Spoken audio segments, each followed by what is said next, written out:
Good morning बच्चों आज हम पढ़ेंगे आचार्य महावीर प्रसाद द्विवेदी जी का महाकवि माघ का प्रभात वर्णन। तो बच्चों सबसे पहले थोड़ा सा इनके विषय में जान लेते हैं कि महावीर प्रसाद द्विवेदी जी का जन्म रायबरेली के दौलतपुर ग्राम में सन 1864 ईस्वी में हुआ था। तो बच्चों इन्होंने स्कूल की शिक्षा समाप्त कर GRP रेलवे में नौकरी कर ली और घर पर ही संस्कृत, हिंदी, मराठी, अंग्रेजी और बंगला साहित्य का इन्होंने गहन अध्ययन किया। तो बच्चों इन्होंने इससे पहले हिंदी गद्य बहुत ही अव्यवस्थित स्थिति में था। हिंदी के नाम पर जो जैसा चाहता था वैसा लिखता था। तो बच्चों इनके प्रयत्न से उसमें परिष्कार और परिमार्जन आया, यानी कि जो कमियां भारतेंदु युग में रह गई थीं वो द्विवेदी युग में आकर ठीक हुई। तो भाषा के स्वरूप, संगठन, वाक्य विन्यास, विराम चिन्हों के प्रयोग और व्याकरण की शुद्धता पर विशेष बल दिया गया। तो बच्चों इन्होंने सन 1938 ईस्वी में सरस्वती का यह भरत पुत्र स्वर्ग सिधार गया, अर्थात 1938 में इनकी मृत्यु हो गई थी। तो इनकी हिंदी सेवाओं से प्रभावित होकर ही काशी नागरी प्रचारणी सभा ने आचार्य की उपाधि से तथा हिंदी साहित्य सम्मेलन इलाहाबाद ने इनको साहित्य वाचस्पति की उपाधि से सम्मानित किया था। तो बच्चों इनकी रचनाएं हैं जैसे अद्भुत आलाप, विचार विमर्श, रसज्ञ रंजन, हिंदी नवरत्न, साहित्य सीकर, कालिदास की निरंकुशता, कालिदास और उनकी कविता, अतीत स्मृति, बाग विलास आदि महत्वपूर्ण है। और कुछ इन्होंने संस्कृत के अनुदित ग्रंथों में जैसे रघुवंश, हिंदी महाभारत, कुमार संभव, क्रातार्जुनीयम, मेघदूत आदि की इनकी रचनाएं हैं। तो बच्चों चलिए शुरू करते हैं पढ़ना महाकवि माघ का प्रभात वर्णन। बच्चों इसमें क्या है कि इसमें द्विवेदी जी ने प्रभात कालीन दृश्य का हृदय स्पर्शी वर्णन किया है। इन्होंने बड़े ही कलात्मक ढंग से चंद्रमा के अस्त होने और सूर्य के उदित होने का चित्रण किया है। अर्थात एक तो इन्होंने उनका मानवीकरण रूप में, यानी कि जैसे मानव के रूप में चंद्रमा का और सूर्य का वर्णन किया है। तो चलिए पढ़ते हैं कि रात बहुत ही थोड़ी रह गई, सुबह होने में कुछ ही कसर है। कि रात अब थोड़ी सी रह गई थी, सुबह होने ही वाली थी, यानी कि प्रातःकाल होने ही वाला था कि जरा सप्तऋषि नाम के तारों को तो देखिए कि वे आसमान में लंबे पड़े हुए हैं। उनका पिछला भाग तो नीचे को झुका सा है और अगला ऊपर को। वही उनके अधोभाग में छोटा सा ध्रुव तारा कुछ कुछ चमक रहा है। कि जैसे लेखक कहना चाहता है कि रात थोड़ी सी रह गई थी, प्रातःकाल होने वाला था और जो सप्तऋषि नाम के तारे होते हैं, जो 7 ऋषि के रूप में तारे होते हैं सप्तऋषि, तो वे आसमान में मानो ऐसे दिखाई देते थे जैसे कि वे लंबे पड़े हुए हैं और उनका पिछला भाग तो नीचे की झुका हुआ है और अगला ऊपर को। और वही उनके अधोभाग में छोटा सा ध्रुव तारा, जो कि ध्रुव तारा तो आप सभी जानते हैं कि ध्रुव तारा कुछ कुछ चमक रहा है, यानी कि जब दिन निकलने वाला होता है तो तारे थोड़े से धुंधले पड़ जाते हैं। तो सप्तऋषियों का आकार गाड़ी के सदृश, जिसका धुआं ऊपर को उठ गया। जैसे कोई गाड़ी होती है ना और उसका जो ऊपर का धुआं होता है वो ऊपर को उठ जाता है। इसी से उनके और ध्रुव तारा के दृश्य को देखकर श्री कृष्ण के बालपन की एक घटना याद आ जाती है। यानी कि जो गाड़ी का ऊपर को उठ गया था, धुआं ऊपर को उठ गया था, तो लेखक को मानो ध्रुव तारे को देखकर और उस दृश्य को देखकर उन्हें श्री कृष्ण के बचपन की याद आ जाती है कि जब शिशु श्री कृष्ण को मारने के लिए एक बार गाड़ी का रूप बनाकर शक्टासुर नाम का एक दानव उनके पास आया था। कि जब श्री कृष्ण छोटे थे तो उनको मारने के लिए कंस ने शक्टासुर नाम का एक दानव भेजा था जो उनके पास आया था। तो श्री कृष्ण ने पालने में पड़े ही पड़े खेलते खेलते उसे एक लात मार दी। उसके आघात से उसका अग्रभाग ऊपर को उठ गया और पश्चात भाग खड़ा ही रह गया। तो श्री कृष्ण ने क्या किया था कि उसे खेलते खेलते ही पालने में पड़े हुए ही उन्होंने एक लात मार दी थी, जिससे क्या हुआ था कि वो उसके आघात से जो उसका आगे का भाग था वो ऊपर को उठ गया और पीछे का भाग नीचे ही रह गया। श्री कृष्ण उसके तले आ गए। वही दृश्य इस समय सप्तऋषियों की अवस्थिति का है। जो सप्तऋषि तारों का इसमें वर्णन किया गया है वो उस समय ऐसे ही प्रतीत होते थे। वे तो कुछ उठे हुए से लंबे पड़े हैं, छोटा सा ध्रुव उनके नीचे चमक रहा है। बच्चों ये अच्छा यहाँ से पूर्व दिशा रूपणी स्त्री की प्रभा इस समय बहुत ही भली मालूम होती है। इसमें बच्चों कि उन्होंने बड़े ही कलात्मक ढंग से चंद्रमा के अस्त होने और सूर्य के उदित होने का वर्णन किया, उसका चित्रण किया है। तो द्विवेदी जी पूर्व दिशा को एक रूपवती स्त्री की उपमा देते हुए कहते हैं कि पूर्व दिशा रूपी स्त्री की प्रभा यानी कि प्रातः काल में पश्चिम की ओर यानी कि उसकी प्रभा इस समय बहुत ही अच्छी दिखाई देती थी। वह कैसी प्रतीत होती थी? जैसे वह हंसी रही है और वह यह सोचती सी है कि इस चंद्रमा ने जब तक मेरा साथ दिया, जब तक यह मेरी संगति में रहा, तब तक उदित ही नहीं रहा। इसकी दीप्ति भी खूब बढ़ी, परंतु देखो वह यह पश्चिम दिशा रूपणी स्त्री की तरफ जाते ही हीन दीप्त होकर पतित हो रहा है। अर्थात कि जैसे प्रातः काल में पश्चिम दिशा की ओर दीप्त होकर अस्त होते हुए चंद्रमा को देखकर पूर्व दिशा रूपी स्त्री मानो उसको उपहास की दृष्टि से देखती हुई मुस्कुरा रही है और उसकी मुस्कुराहट ही किसके रूप में प्रतीत होती है? जैसे प्रातःकाल के रूप में, यानी कि उषाकालीन लालिमा। और बच्चों उषाकालीन लालिमा कौन सी होती है? जो सूर्य के निकलने से पहले जो उसमें लालिमा आकाश में आ जाती है उसे कहते हैं लालिमा। तो उस मुस्कान को देखकर चंद्रमा का उपहास उड़ाती हुई वह सोचती है कि जब तक ये इसके साथ रहा, यानी कि जब तक वह इसके साथ रहा, चंद्रमा अपनी दीप्ति खो बैठा और अंत की ओर अग्रसर है। जब तक इसके साथ रहा वो चमकता रहा, लेकिन जब से उसका साथ छोड़ा वह पतित सा हो गया।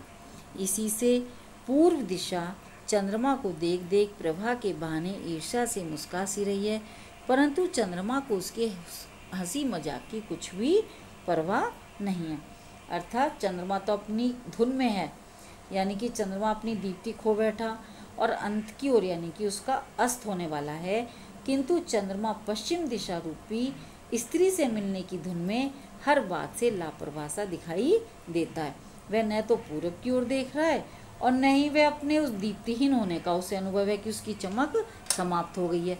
वह तो निरंतर अपने कर्तव्य मार्ग की ओर बढ़ता जा रहा है। तो बच्चों इस पैराग्राफ में लेखक ने प्रकृति के सौंदर्य का एक मनोहारी चित्रण किया है और उन्होंने वस्तुओं का, तथ्यों का मानवीकरण करके मानव स्वभाव को भी इसमें चित्रित किया है।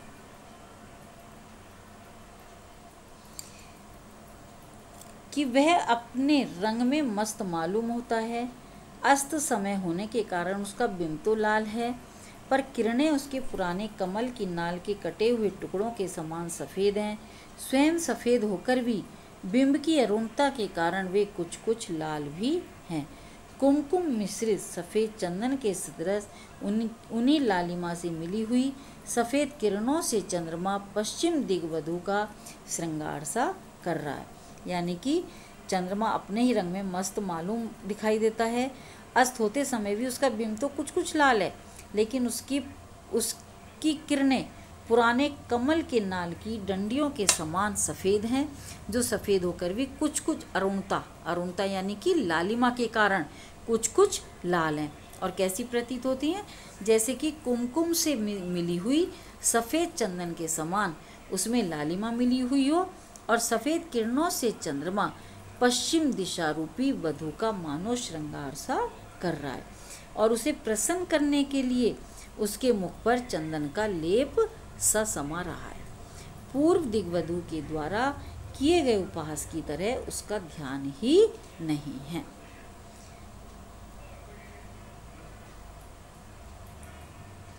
जब कमल शोभित होते हैं तब कुमुद नहीं, और जब कुमुद शोभित होते हैं तब कमल नहीं। कि बच्चों इसमें कि जिस समय कमल खिलते हैं उस समय कुमुदनियाँ नहीं खिलती, यानी कि कमल नहीं, और जब कमलियाँ खिलती हैं तो उस समय कमल नहीं खिलते। दोनों की दशा बहुधा एक सी नहीं रहती, परंतु इस समय भाई दोनों अलग अलग समय पे खिलते हैं। जैसे कि कमल सूर्य को देखकर खिलता है और कमलनी चंद्रमा को देखकर। तो लेकिन जो इस समय है, इस समय से मतलब प्रातःकाल, परंतु इस समय प्रातःकाल दोनों में तुल्यता यानी कि समानता देखी जाती है। कुमुद बंद होने को है, यानी कि क्योंकि रात बीतने वाली है तो कुमुद बंद होने को है, पर अभी पूरे बंद नहीं हुए। और उधर कमल खिलने को है, क्योंकि प्रातःकाल होने वाला है तो कमल खिलने को है, पर अभी पूरे खिले नहीं है, यानी कि दोनों आधे आधे हैं। उधर वो बंद होने को है, पूरे बंद नहीं हुए, और उधर वो खिलने को है, पर अभी पूरे खिले नहीं। एक की शोभा आधी रह गई और दूसरे को आधी ही प्राप्त हुई है। रहे भ्रमर, सो भी दोनों पर ही मंडरा रहे हैं और गुंजारव के बहाने दोनों ही के प्रशंसा के गीत से गा रहे हैं। इसी से इस समय कुमुद और कमल दोनों ही समता को प्राप्त हो रहे हैं, यानी कि इस समय दोनों में एक सी समानता है कि प्रातःकाल के समय कमल खिलने वाले होते हैं और कुमुदनियाँ बंद होने वाली होती हैं। सायंकाल जिस समय चंद्रमा का उदय हुआ उस समय वह बहुत ही लावण्यमय था, कि जब संध्या का समय था और चंद्रमा उदय हुआ उस समय वह बहुत ही सुंदर था, लावण्यमय था। क्रम क्रम से उसकी दीप्ति, उसकी सुंदरता और भी बढ़ गई, यानी कि जैसे जैसे रात होती गई वैसे वैसे उसकी चमक और उसकी सुंदरता बढ़ती चली गई। वह ठहरा रसिक, उसने सोचा यह इतनी बड़ी रात यूं ही कैसे कटेगी। लाओ खिली हुई नवीन कुमुदनियाँ यानी कि कोकावेलियों के साथ हंसी मजाक ही करें। अतएव वह उनकी शोभा के साथ हास परिहास करके उनका विकास करने लगा, यानी कि कुमुदनियों के बहाने मानो वह यह सोचने लगा कि इन्हीं के साथ हास परिहास किया जाए, जिसके कारण कुमुदनियाँ भी विकसित होने लगी, यानी कि वो भी खिलने लगी। इस तरह खेलते कूदते सारी रात बीत गई। वह थक भी गया और शरीर पीला पड़ गया, क्योंकि जैसे जैसे रात बीतने वाली होती है देखा होगा कि चंद्रमा पीला सा पड़ जाता है। कर किरण जालस अर्थात शिथिल हो गए। इससे वह दूसरी दिगंगना यानी कि पश्चिम दिशा की गोद में जा गिरा। यह शायद उसने इसलिए किया कि रात भर के जगह हैं, लाओ अब उसकी गोद में आराम से सो जाएं। कि ऐसा लेखक उसके माध्यम से कहना चाहता है कि इसमें बच्चों क्या है कि जैसे मानवीकरण के रूप में लेखक ने मानव स्वभाव का भी इसमें वर्णन किया है कि जब हम थक गए हैं खेलते खेलते तो जाकर अब दूसरी जगह जाकर हम आराम से सो जाएं।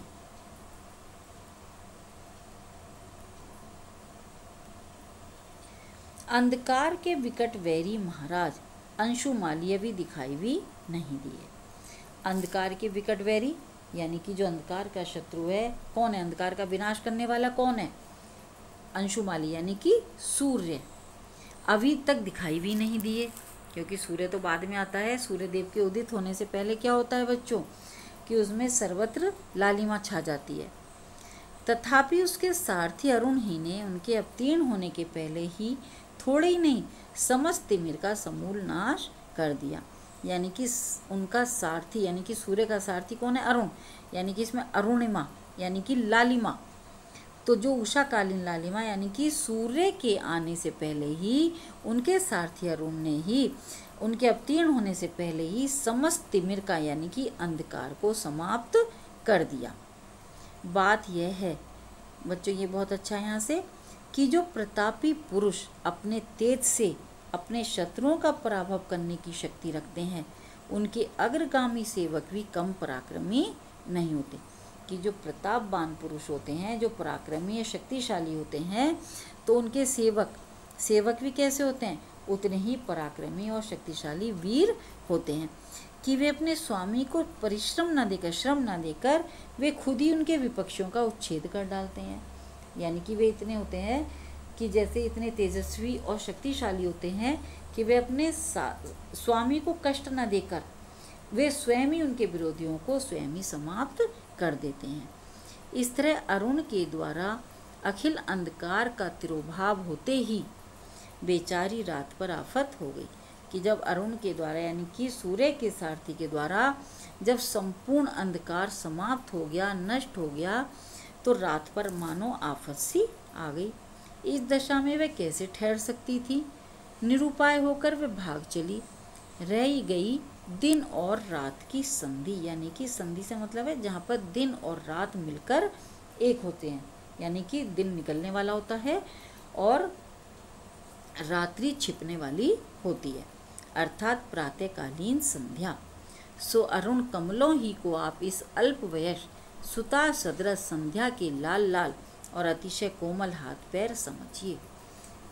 अर्थात लेखक कहना चाहता है जैसे अरुण कमलों ही को, यानी कि जो अरुण यानी कि जो लालिमा लिए हुए कमल को आप उसकी अल्पवयस सुता सदृश यानी कि पुत्री के समान संध्या के लाल लाल और अतिशय कोमल हाथ पैर समझिए।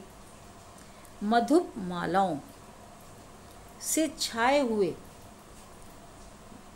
मधुप मालाएं भौरों की पंक्तियों से युक्त हुए नील कमलों ही को आप काजल लगी हुई उसकी आंखें जानिए। यानी कि मधुर जो भौरे होते हैं, भौरों की पंक्ति से युक्त नील कमल को आप काजल लगी हुई उसकी आंखें समझिए। और पक्षियों के कलकल शब्द को उसकी तोतली बोली का अनुमान कीजिए।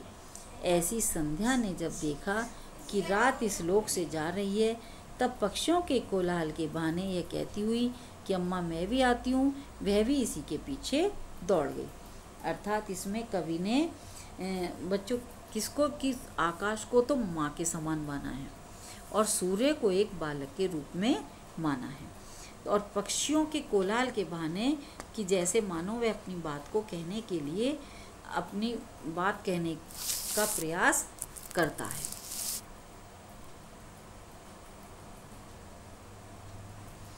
अंधकार गया, रात गई, प्रातःकालीन संध्या भी गई। यानी कि अब अंधकार भी बीत गया, अर्थात रात भी समाप्त हो गई, प्रातःकालीन संध्या भी गई, जहाँ पर दिन और रात्रि मिले हुए होते हैं।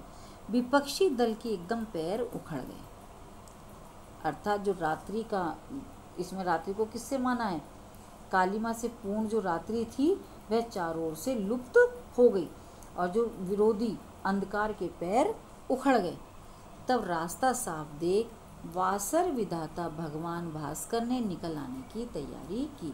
वासर विधाता यानी कि दिन का विधाता भगवान भास्कर अर्थात सूर्य ने मानो अब निकल आने की तैयारी आरंभ कर दी। कुलिश पाणी इंद्र की पूर्व दिशा में नए सोने के समान उनकी पीली पीली किरणों का समूह छा गया।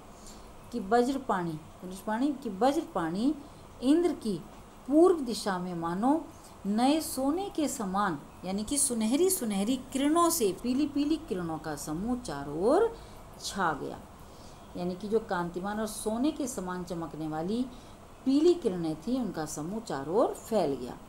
उनके इस प्रकार आविर्भाव से एक अजीब ही दृश्य दिखाई दिया कि आपने बड़वानल का नाम सुना ही होगा। बच्चों बड़वानल, बड़वानल तो आपने सुनी होगी या नहीं। बड़वानल होती है जो समुद्र में लगने वाली एक प्रकार की आग होती है, उसे कहते हैं बड़वानल। और दावानल होती है जो जंगल में लगने वाली आग होती है। तो वह एक प्रकार की आग है जो समुद्र के जल को जलाया करती है। सूर्य के उस लाल पीले किरण समूह को देखकर ऐसा मालूम होने लगा कि जैसे वही बड़वाग्नि समुद्र की जलराशि को जलाकर त्रिभुवन को भस्म कर डालने के इरादे से समुद्र के ऊपर उठाई हो और धीरे धीरे दिननाथ का बिंब क्षितिज के ऊपर आ गया। यानी कि जिस समय सूर्य ने निकलने की तैयारी की उस समय का लेखक ने इसमें वर्णन किया है कि जो सूर्य की लाल पीली किरणें थी आकाश में चारों ओर व्याप्त हो गईं, तो उन्हें देखकर ऐसा प्रतीत हुआ कि मानो आकाश रूपी समुद्र में सूर्य किरणों की बड़वाग्नि यानी कि बड़वानल लग गई हो और वह अग्नि संपूर्ण जल को जलाकर तीनों लोगों को भस्म करने के इरादे से मानो समुद्र के ऊपर उठाई हो। यानी कि सूर्य धीरे धीरे ऊपर की ओर उठकर क्षितिज पर आ गया। क्षितिज क्या होता है बच्चों, जहाँ पर धरती और आकाश मिले हुए दिखाई देते हैं।